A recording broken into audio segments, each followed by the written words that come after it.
Catherine Feore, EU reporter. I was surprised to read that in the press release following the EU and Republic of Moldova Association meeting that you were encouraged by progress that has been made. Transparency International's Corruption Perceptions Index showed that Moldova was one of the countries where the situation of corruption has actually deteriorated last year. And I was wondering, should we really be giving any funds to the current authorities in the light of their failures to reform? Specifically, should an independent prosecutor be recruited? And there was a report last year about the theft of $1 billion from the 3 Moldovan banks, and a number of recommendations were made about recovering that money. Will the European Commission be asking the Moldovans to recover this money? And finally, it's related, but maybe not within your field. This bank fraud was involved Latvian banks and entities incorporated in the UK, probably unwittingly, I hope. And I was wondering if the EU should maybe take action to make sure that we are not in any way assisting this sort of fraud. Thank you. So indeed, the second Association Council between the European Union and Moldova took place last night here in Brussels, where the EU was represented by High Representative Vice President Mogherini and Commissioner Hahn on the side of the Moldovan government that just recently came into office. It was the Prime Minister Philippe and a number of ministers that came.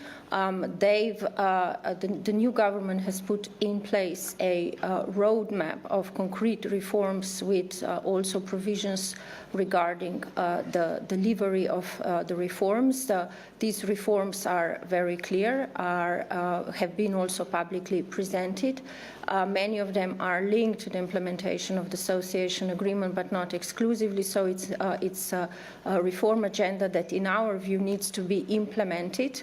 And I will highlight 2 issues, since you refer to them specifically. Fight against systemic corruption is among key priorities for the country. This has been very clearly set, and it has been clearly monitored from our side as well, and there is a certain conditionality in place for that. And you know that currently a number of funds on the EU side are held back until the provisions are actually in place.